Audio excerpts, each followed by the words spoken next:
Die Wüste wirkt auf den ersten Blick leer, still, zeitlos. Aber wenn man genau hinsieht, erkennt man etwas anderes. Spuren, Strukturen, Fragmente von Wissen. Jeder Schritt ist eine Frage und jede Düne trägt eine Geschichte. Genau darum geht es in dieser Reise. Mein Name ist Robert Hortschitz und einer der Reiseleiter für Ihre KI-Weltreise. Die Pyramiden hinter mir, gebaut aus unzähligen einzelnen Steinen. Und die Sphinx, ein Rätsel, das bis heute nicht vollständig beantwortet ist. So funktioniert auch moderne KI. Wir haben Modelle, die scheinbar alles wissen. Sie antworten schnell, überzeugend. Aber oft fehlt ihnen das Entscheidende: Verankerung in der Realität. Das Problem ist nicht fehlendes Wissen, es ist fehlender Kontext. In Staffel 8 beschäftigen wir uns genau damit. Wie entsteht verlässliches Wissen in einer Welt voller Daten? Die Antwort: Retrieval Augmented Generation, kurz REG. Die Idee ist einfach. Wir lassen Modelle nicht mehr alles wissen, sondern zeigen ihnen, wo sie nachsehen müssen. Wie ein Archäologe, der nicht rät, sondern findet. Denn Vertrauen in KI entsteht nicht durch Größe, sondern durch Struktur, durch Kontext und durch die richtigen Fragen. Willkommen zur nächsten Etappe der KI-Weltreise. Nicht erfindet, sondern findet. Umschlägt. Und exakt da wollen wir dich heute abholen. Wir schauen uns heute im Detail an, warum genau diese Aussetzer passieren und vor allem, wie die richtige technologische Architektur aus so einem faszinierenden KI-Spielzeug ein echtes, verlässliches Unternehmenshirn macht. Das ist eine ganz entscheidende Transformation. Um dieses grundlegende Problem zu verstehen, nutze ich wahnsinnig gerne ein bestimmtes Bild. Stell dir diese brillante, millionenschwere KI mal wie einen weltberühmten, unfassbar belesenen Gelehrten vor. Einen echten Universalgelehrten. Ganz genau. Und wir versetzen diesen Gelehrten jetzt mitten in die ägyptische Wüste. Direkt vor einer archäologischen Ausgrabungsstätte, tief im Tal der Könige. Ein tolles Bild. Dieser Gelehrte kennt die gesamte allgemeine Geschichte Ägyptens auswendig. Er weiß alles, quasi jedes Detail über Dynastien, Pharaonen und den Pyramidenbau. Aber jetzt stehst du mit ihm vor einem völlig unbekannten, noch fest verschlossenen Grab und fragst ihn, was genau in dieser einen dunklen Kammer direkt vor uns liegt. Was wird er tun? Er wird anfangen zu raten. Er wird plausibel klingende Geschichten erfinden. Weil er es nicht wissen kann, oder? Richtig. Er wird all sein allgemeines Wissen nutzen, um eine Theorie aufzustellen, die absolut überzeugend klingt. In der Technik nennen wir das Halluzinationen. Er erfindet Dinge, weil er schlichtweg nie in diesem spezifischen Grab war. Und die technische Realität hinter diesem Bild ist ja elementar. Absolut. Große Sprachmodelle, die sogenannten Large Language Models, haben ein eingefrorenes Gedächtnis. Sie sind pre-trained, also mit einem gigantischen Datensatz aus dem Internet vortrainiert worden. Das heißt aber auch, dass ihr gesamtes Weltwissen zu einem bestimmten Zeitpunkt in der Vergangenheit einfach eingefroren wurde. Exakt. Sie lernen nicht bei jeder neuen Unterhaltung automatisch dazu. Und das ist noch viel wichtiger, sie haben absolut keine Ahnung von den hochsensiblen internen Daten, die sicher auf deinen Firmenservern liegen. Ohne den spezifischen Kontext deines Unternehmens sind diese Modelle in Bezug auf, sagen wir mal, deine internen Verträge oder Richtlinien buchstäblich blind. Und genau das ist unsere Mission für heute. Wir wollen eine Architektur beleuchten, die exakt dieses Problem löst. Ein System, das der KI quasi beibringt, die eigenen hochsicheren Firmenarchive zu durchsuchen, ohne dabei jemals Daten nach außen zu geben. Wir sprechen heute über den Weg vom unstrukturierten Datensand zur verlässlichen Wissenspyramide. Bevor wir aber das Wissen aus den Dokumenten holen können, müssen wir, glaube ich, noch mal einen Schritt zurückgehen. Gerne. Wenn ich mir die Laufwerke so eines durchschnittlichen Unternehmens ansehe, dann liegen da ja tausende PDFs, Word-Dokumente, gescannte Handbücher und unzählige E-Mails. Ein riesiger Berg an unstrukturierten Daten. Für mich als Mensch ist das alles voller Sinn und Bedeutung. Aber wie liest eine Maschine so ein 50-seitiges PDF? Das ist doch für den Computer erst einmal nur eine, bedeutungslose Aneinanderreihung von Pixeln und Zeichen, oder? Das ist die absolute Kernfrage. Unstrukturierte Daten sind für Maschinen von Natur aus extrem schwer greifbar. Wir brauchen da einen Übersetzungsschritt. Wir müssen die Sprache messbar machen. Ganz genau. Die moderne KI-Architektur nutzt dafür sogenannte Embeddings. Das ist im Grunde der digitale Stein von Rosetta für die Maschine. Der Stein von Rosetta, okay. Wie funktioniert der?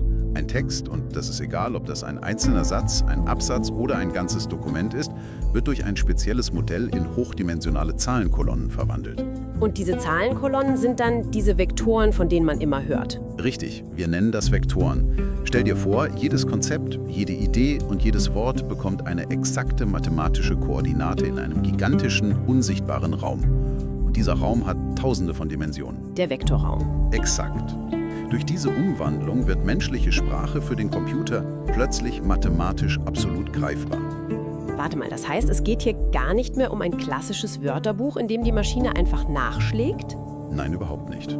Wie muss ich mir diese Koordinaten dann in der Praxis vorstellen? Wenn ich jetzt einen Suchbegriff eingebe, sucht die Maschine dann nicht einfach nach den exakten Buchstaben meines Wortes im Text? Nein. Und genau das ist der entscheidende Durchbruch.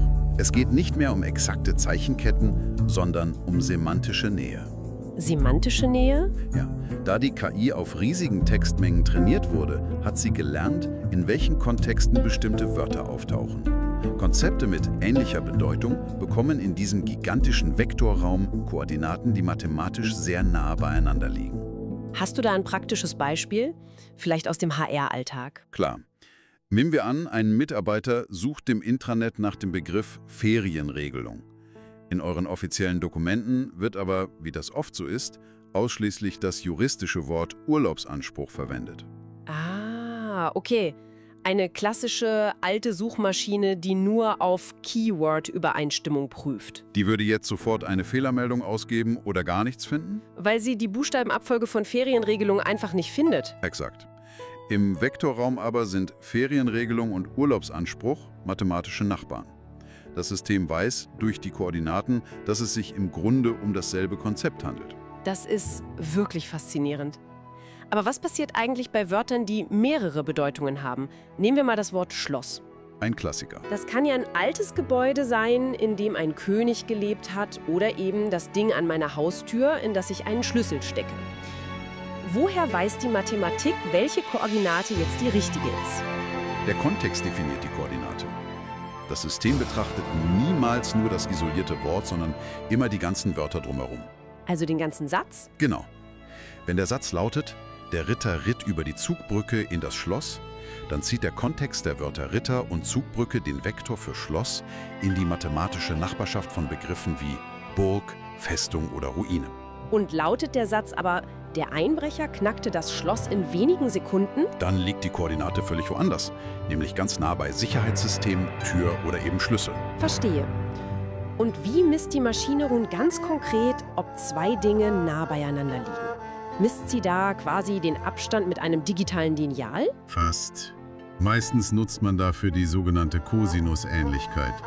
Cosinusähnlichkeit, das klingt jetzt aber sehr nach Oberstufenmathe. Das klingt komplex, ist aber bildlich super gut vorstellbar. Wenn du eine Suchanfrage stellst und das System diese mit einem Absatz aus einem Handbuch vergleicht, zieht die Maschine Vektoren. Also Linien im Raum? Stell sie dir als Pfeile vor. Pfeile vom Ursprung des Raumes zu den jeweiligen Koordinaten der Texte. Die Cosinusähnlichkeit misst nun einfach den Winkel zwischen diesen beiden Pfeilen. Ah, den Winkel. Genau. Ist der Winkel extrem klein, zeigen beide Pfeile fast in exakt dieselbe Richtung. Das bedeutet eine wahnsinnig hohe inhaltliche Übereinstimmung. Wie bei Kuh und Schaf. Richtig. Beide sind Nutztiere, beide stehen auf der Weide. Sie haben einen winzigen Winkel zueinander. Ist der Winkel jedoch groß, haben die Konzepte inhaltlich kaum etwas miteinander zu tun. Wie bei den Wörtern Kuh und Rose, nehme ich an. Exakt. Die eine gehört auf die Wiese, die andere in die Blumenvase. Über diesen Winkel weiß das System dann in Millisekunden, welche Dokumente die inhaltliche Antwort auf deine Frage liefern. Okay, das leuchtet ein. Wir können jetzt also Text in Mathematik übersetzen und echte Bedeutung berechnen. Aber Wenn ich jetzt ein 300 Seiten starkes technisches Handbuch habe, werfen wir das einfach am Stück in diesen Vektorraum? Auf gar keinen Fall. Das muss doch ein gigantisches, unübersichtliches Koordinatenchaos geben. Das würde überhaupt nicht funktionieren. Wenn wir einen einzigen Vektor für ein komplettes 300-seitiges Dokument erstellen würden, wäre die spezifische Bedeutung eines einzelnen Satzes darin völlig verwässert. Um in unserem Ausgrabungsbild von vorhin zu bleiben. Genau, ein Archäologe reißt ja auch nicht die gesamte Tempelwand mit dem Vorschlaghammer heraus, um ein einzelnes kleines Hieroglyphenzeichen zu sichern. Er arbeitet präzise und segmentiert die Wand vorsichtig. In der Datenverarbeitung nennen wir diesen Vorgang Chunking. Chunking. Von Chunk, also Stück oder Brocken. Richtig. Bevor wir Dokumente in den Vektorraum schicken, zerteilen wir sie vorsichtig in logische, gut verdauliche Abschnitte, die Chunks. Was genau ist so ein Chunk in der Praxis? Ein Chunk könnte ein einzelner Paragraph sein, ein kurzes Kapitel oder eben eine spezifische Klausel aus einem Vertrag. Verstehe. Das heißt, wenn ich eine Frage an das System stelle, durchsucht es nicht mehr blind Tausende von kompletten PDFs nach passenden Wörtern? Nein, es sucht nach dem Chunk, dessen mathematischer Pfeil am genauesten in die gleiche Richtung zeigt wie deine Frage. Und das ist der Moment, in dem die semantische Suche ihre wahre Überlegenheit ausspielt, richtig? Ganz genau. Wenn du in einer herkömmlichen Unternehmensdatenbank stur nach dem Begriff Bäume in Frankreich suchst, übersieht das System womöglich ein hochrelevantes Dokument. Zum Beispiel eins mit dem Titel Wälder in der Normandie? Exakt, einfach weil die exakten Keywords in deiner Suchanfrage fehlen. Unsere Vektorsuche hingegen versteht das Konzept dahinter. Sie weiß, ein Wald besteht nun mal aus Bäumen und die Normandie liegt unbestreitbar in Frankreich. Sie findet also den korrekten Chunk völlig unabhängig von der genauen Formulierung. So ist es. Das bringt uns an einen wirklich spannenden Punkt im Prozess. Die semantische Suche hat jetzt also tief in den Firmendaten gewühlt und exakt 3 hochrelevante Chunks, sagen wir 3 Absätze aus verschiedenen Verträgen gefunden. Der Archäologe hat die Puzzleteile ausgegraben. Genau. Aber wie wird daraus jetzt diese flüssige, kompetente Antwort, die ich am Ende im Chatfenster der KI lese? Hier kommt endlich der Begriff ins Spiel, der der gesamten Architektur ihren Namen gibt. Retrieval Augmented Generation. Kurz RAG? RAG, genau. Wir haben den ersten Teil des Retrieval, also das Abrufen der relevanten Informationen, jetzt abgeschlossen. Und jetzt kommt die Augmented Generation, also die angereicherte Erzeugung der Antwort. Richtig. Die Suchalgorithmen legen dem großen Sprachmodell diese 3 spezifischen Textabschnitte quasi auf den Tisch. Und hierbei ist das sogenannte Context-Window des Modells entscheidend. Das Context-Window? Ist das so etwas wie der Arbeitsspeicher der KI? Das ist ein hervorragender Vergleich. Das Context-Window ist wie das Kurzzeitgedächtnis der KI für genau diese eine Unterhaltung. Und das ist begrenzt. Es hat eine harte, technische Grenze, wie viel Text es auf einmal verarbeiten und überblicken kann. Wenn wir das Modell mit dem gesamten Firmenarchiv auf einmal füttern würden, dann würde es den Faden verlieren oder einfach die Kapazitätsgrenze sprengen. Schlichtweg abstürzen. Ja? Deshalb ist das Chunking im Vorfeld so immens wichtig. Wir übergeben wirklich nur die 3 relevantesten Abschnitte in dieses Kurzzeitgedächtnis. Und wie verhindern wir jetzt, dass unser Gelehrter wieder anfängt zu raten? Die KI hat zwar jetzt diese 3 Dokumente, aber sie hat ja auch immer noch ihr riesiges, vorab trainiertes Internetwissen im Kopf. Das stimmt. Wie zwinge ich sie also, strikt bei unseren Firmenfakten zu bleiben? Durch einen Mechanismus, den wir Grounding nennen. Grounding? Also die Verankerung in der Realität. Genau. Die Verankerung in der Realität deines Unternehmens. Wenn wir die 3 Textabschnitte an das Sprachmodell übergeben, schicken wir eine unsichtbare, extrem strikte Regieanweisung mit, den sogenannten System Prompt. Was steht in diesem Prompt? Dieser Prompt sagt dem Modell ganz klar: Du bist ein sachlicher Experte. Beantworte die Frage des Nutzers, aber nutze dafür ausschließlich die Informationen aus den 3 Textabschnitten, die ich dir hier mitgebe. Und wenn die Antwort da nicht drinsteht? Dann sagt der Prompt, wenn die Antwort auf die Frage dort nicht enthalten ist, darfst du nicht raten. Du musst dann antworten, dass du es nicht weißt. Das ist clever. Das schnürt der KI quasi ein enges inhaltliches Korsett. Absolut. Und es hat einen weiteren massiven Vorteil für den Geschäftsalltag. Da das System durch diesen Prozess ganz genau nachverfolgen kann, aus aus welchem Chunk es welche Behauptung generiert hat. Kann es Quellen You shall angeben? neither Es kann dir mistreat a echte, stranger. verlässliche Quellenangaben liefern. Die KI schreibt dir nicht nur eine Zusammenfassung der Reiserichtlinie, sie fügt am Ende hinzu, diese Information stammt aus dem Dokument HR Handbuch 2025, Seite 42, Absatz 3.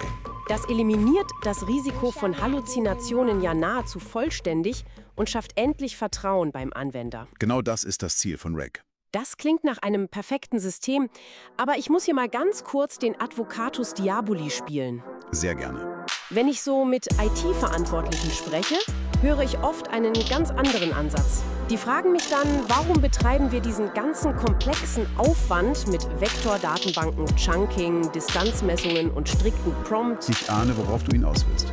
Warum nehmen wir nicht einfach all unsere internen Firmendaten und trainieren das KI-Modell ständig neu? Ein sogenanntes Feintuning. Ja, die klassische Frage. Dann hat die KI unser gesamtes Firmenwissen einfach tief in ihren eigenen neuronalen Netzwerken abgespeichert. Das klingt doch auf den ersten Blick viel natürlicher, als der KI ständig so kleine Texthäppchen zuzustecken, oder? Es mag intuitiv klingen, ja, aber es ist architektonisch und vor allem wirtschaftlich ein extrem gefährlicher Holzweg. Wirklich? Warum? Wir müssen hier eine kristallklare konzeptionelle Trennung vornehmen. Feintuning ist nicht dazu da, einer Maschine neue Fakten beizubringen. Nicht. Nein. Feintuning ist extrem teuer, erfordert gigantische Rechenleistung und dauert oft Wochen.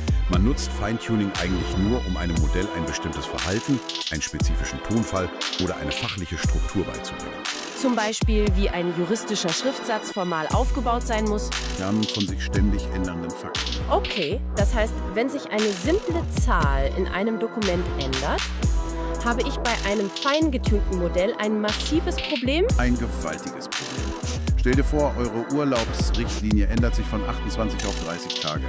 Bei einem fein getunten Modell müsstest du den extrem teuren Trainingsprozess im Grunde komplett neu anstoßen. Nur wegen dieser einen Zahl? Ja, und das in der vagen Hoffnung, dass das neuronale Netz die alte Information vergisst und die neue verlässlich lernt. Neuronale Netze sind Blackboxen. Du kannst eine Information darin nicht einfach per Knopfdruck löschen. Verstehe. Und bei der RAG-Architektur? Da ist das Wissen vom Sprachmodell komplett getrennt. Die KI ist nur der Motor, die Vektordatenbank ist der Tank. Ändert sich die Richtlinie, löschst du einfach das alte PDF aus der Datenbank und lädst das neue hoch. Das dauert Sekunden. Und die Suchalgorithmen finden ab sofort nur noch den neuen Chunk. Das System ist hochdynamisch, modular und vor allem bleibt es kontrollierbar. RAG ist kein kleines Plugin, es ist das fundamentale Architekturdesign für modernes Wissensmanagement. Das bringt mich direkt zu einem Punkt, der mir bei all dieser Durchsuchbarkeit massiv Bauchschmerzen bereitet. Das Thema Sicherheit nehme ich an. Ganz genau. Wir bauen hier eine Suchmaschine, die mit übermenschlicher Präzision den semantischen Sinn jedes Dokuments im Unternehmen erfassen kann. Was passiert denn bitte, wenn unser neuer Praktikant aus dem Marketing dem System aus reiner Neugier meine heikle Frage stellt? Zum Beispiel? Er fragt die KI, wie hoch sind eigentlich die Gehälter der Geschäftsführung und wer steht auf der Liste für die nächste Entlassungswelle? Ein sehr realistisches Szenario. KI versteht die Frage perfekt. Die Vektorsuche findet sofort die passenden geheimen HR-Dokumente und präsentiert dem Praktikanten eine perfekt formulierte, korrekte Zusammenfassung von Daten, die er niemals hätte sehen dürfen. Das wäre der absolute Albtraum. Sind wir also dabei, das größte Datenleck der Firmengeschichte zu bauen? Das ist die wichtigste Sicherheitsfrage überhaupt, wenn wir über dieses System sprechen. Ein RAG-System ist immer exakt nur so sicher wie das Identity and Access Management der Organisation. Also das IAM, die Zugriffsrechte. Richtig. Bevor auch nur ein einziger Vektor verglichen wird, muss eine strikte, rollenbasierte Zugriffskontrolle greifen. RBAC, Role-Based Access Control. Genau, bevor die Suchalgorithmen also in die Datenbank stürmen dürfen, um Informationen für das Kontext-Window zu sammeln, passieren sie ein unsichtbares digitales Tor. Und dieses Tor prüft die Identität des Fragenden. Um in unserem Ägyptenbild zu bleiben, Das Tor prüft, ob der Praktikant das richtige Amulett für dieses Grab hat. ein hervorragendes Bild. Das System prüft im Bruchteil einer Sekunde, besitzt dieser Nutzer die Berechtigung, auf die Datei mit den Gehaltsdaten überhaupt zuzugreifen, Und wenn die Antwort Nein lautet? dann wird diese Datei bei der Suche vollständig ignoriert. Für die Suchalgorithmen existieren diese sensiblen Vektoren in diesem Moment schlichtweg nicht. Sie sind unsichtbar. Und das bedeutet wiederum, dass diese Daten niemals in das Kontext-Window geladen werden. Das Sprachmodell bekommt sie nie zu Gesicht und kann folglich auch nicht darüber halluzinieren oder sie irgendwie zusammenfassen. Die KI kann dir also nur das erklären, was du auch in der klassischen Ordnerstruktur selbst hättest öffnen dürfen. Exakt. Die rechte Verwaltung ist das absolute Fundament. Wenn wir über den Zugriff auf sensible Personaldaten sprechen, müssen wir auch kurz die rechtliche Seite betrachten. Der EU-AI-Act dominiert aktuell die Diskussionen. Bewegen wir uns mit solchen Systemen rechtlich nicht auf extrem dünnem Eis? Man muss das wirklich differenziert betrachten. Aus der Perspektive der Regulatorik, insbesondere dem EU-AI-Act, ist eine RAG-Architektur an und für sich erst einmal kein Hochrisikosystem. Das überrascht mich jetzt ein bisschen. Die Technologie des Suchens und Zusammenfassens ist generisch. Die entscheidende Frage für die Regulierung ist immer der Anwendungsfall. Das heißt, es kommt darauf an, wofür ich das System am Ende nutze. Genau. Nutzt du diese RAG-Architektur als intelligentes Intranet-Wiki, um IT-Support-Artikel zu finden oder allgemeine Marketing-Richtlinien auch zu fragen, ist das Risiko minimal. Irgendwann wird es kritisch? Bindest du dieses System an deine HR-Daten an und lässt die KI automatisiert Bewerberlebensläufe aussortieren oder selbstständig über Urlaubsanträge entscheiden? Dann greift man in die Rechte von Menschen ein. Richtig. Dann rutschst du sofort in die Hochrisikokategorisierung des AI-Acts. Die letzte Entscheidung bei kritischen Prozessen muss einfach zwingend beim Menschen bleiben. Und es gibt dann noch eine zweite, viel greifbarere rechtliche Dimension. Die Datenschutzgrundverordnung, die DSGVO. Exakt. Da muss ich kurz einhaken. Wir haben doch vorhin gelernt, dass Texte durch Embeddings in abstrakte, hochdimensionale Zahlenkolonnen verwandelt werden. Das ist richtig. Wenn ein Text erst einmal so ein Vektor ist, kann ihn ja kein Mensch mehr lesen. Ist das dann nicht quasi ohnehin anonymisiert? Warum sollte die DSGVO bei reinen Zahlenkolonnen ein Problem sein? Das ist ein sehr weit verbreiteter und extrem gefährlicher Irrtum in vielen IT-Abteilungen. Ach, wirklich? Aus datenschutzrechtlicher Sicht sind Vektoren keineswegs automatisch anonymisiert. Sie können absolut als personenbezogene Daten gelten. Wie das? Stell dir vor, du vektorisierst eine Mitarbeiterbewertung. Da stehen der Name, die Abteilung und sensible Leistungsdaten drin. Auch wenn das jetzt in der Datenbank eine kryptische Zahlenkolonne ist, durch semantische Rückrechnung oder wenn ein System den Vektor mit bestimmten Metadaten verknüpft, lässt sich die Person eindeutig wieder identifizieren. Das heißt also, wenn diese Vektoren auf irgendeinem Server im Ausland liegen, haben wir ein massives Compliance-Problem? Genau das ist der Punkt. Du kannst sensible Firmenvektoren nicht einfach über offene API-Schnittstellen an globale KI-Anbieter schicken, deren Server irgendwo auf der Welt stehen. Weil wir dann die Kontrolle verlieren. Wenn diese Vektoren personenbezogene Daten enthalten, greift die volle Härte der DSGVO. Das ist der Grund, warum der Trend bei kritischen Unternehmensdaten massiv in Richtung On-Premise-Lösungen geht. Also das Betreiben auf eigenen Servern, im eigenen Keller, salopp gesagt? Oder streng europäischer, isolierter Cloud-Infrastrukturen. Bei einer sauberen Architektur betreibst du sowohl die Vektordatenbank als auch das Open-Source-Sprachmodell lokal. Die Daten, egal ob als Text oder als Vektor, verlassen niemals dein Unternehmen. Das garantiert die absolute Datensouveränität. Wir haben jetzt wirklich viel über hochkomplexe Mathematik, Architektur und juristische Fallstricke gesprochen. Aber lass uns mal einen Blick auf die ganz banale Realität auf unseren Servern werfen. Gerne. Wenn ich mir anschaue, wie die Ablage in vielen Firmen funktioniert, dann gibt es da 5 verschiedene Versionen derselben Urlaubsrichtlinie von 2014 bis heute. Und die sind verteilt in Unterordnern namens Entwurf, Final, V3. Ein Klassiker des Büroalltags. Was macht unser hochintelligentes RAG-System denn damit? Hier gilt das älteste und unerbittlichste Gesetz der IT. Trash in, Trash out. Müll rein, Müll raus. Das beste und teuerste RAG-System der Welt ist komplett nutzlos, wenn deine Datenbasis ein heilloses Chaos ist. Die KI räumt also nicht magisch für uns auf. Nein, sie ist nicht in der Lage, dein strukturelles Ablageproblem zu lösen. Wenn in der Vektordatenbank 3 widersprüchliche Richtlinien liegen, wird die semantische Suche vielleicht die alte, völlig ungültige Version von 2014 finden, einfach weil sie sprachlich besser zu deiner Frage passt.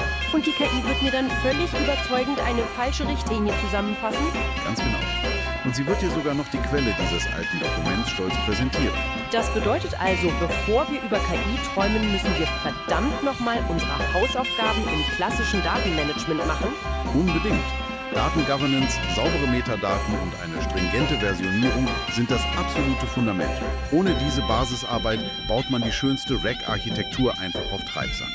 Es gibt noch einen anderen Aspekt, der bei diesen Diskussionen oft ein bisschen unter den Tisch fällt. Wir reden über KI ja oft so, als wäre es etwas Ätherisches. Etwas, das unsichtbar in einer ominösen Cloud ist. Genau, und scheinbar nichts kostet, außer Lizenzgebühren. Aber was bedeutet es eigentlich physisch, wenn hunderte Mitarbeiter jeden Tag solche komplexen semantischen Suchanfragen stellen? Das ist eine fantastische Beobachtung. Wir blenden die physische Realität von Software wahnsinnig gerne aus. Aber diese Berechnungen haben einen gewaltigen physischen Fußabdruck, besonders beim Energieverbrauch. Erklär das mal genauer. Wenn du eine Frage stellst, durchsucht das System Millionen von Vektoren, berechnet Tausende von Winkeln, zieht all die Daten in den Arbeitsspeicher und schließlich feuert das neuronale Netz des generativen Modells an und bewegt in Sekundenbruchteilen Milliarden von Parametern. Das klingt nach viel Rechenleistung. Das lässt sich auf normalen CPUs, also den Standardprozessoren, kaum bewältigen. Dafür braucht man Hochleistungsgrafikkarten, die GPUs. Und diese Hardware ist extrem hungrig. Ich habe neulich mal einen Vergleich gehört, der mich wirklich aufhorchen ließ. Wenn man das abstrakt in Megawattstunden ausdrückt, greift das ja niemand. Und das bleibt abstrakt, ja. Aber eine einzige komplexe Anfrage an so ein kombiniertes AIG-System verbraucht wohl so viel Energie, als würdest du einen handelsüblichen Haarföhn mit 2200 Watt Leistung für mehrere Sekunden auf höchster Stufe laufen lassen. Und das für eine einzige Antwort im Chatfenster.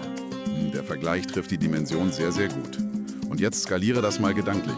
Stell dir ein großes Unternehmen vor, in dem 10.000 Mitarbeiter dieses System dutzende Male am Tag nutzen, um Dokumente zusammenzufassen oder E-Mails entwerfen zu lassen. Da laufen quasi ununterbrochen tausende Haarföhns im Serverraum. Wir sprechen hier über einen massiven Strombedarf, der nicht nur die Betriebskosten massiv in die Höhe treibt, sondern Rechenzentren vor echte physikalische Kühlungsprobleme stellt. KI wandelt sich hier also von einem reinen Software-Thema zu einer gewaltigen Herausforderung für die IT-Infrastruktur. Und natürlich für die Nachhaltigkeitsstrategie eines Unternehmens.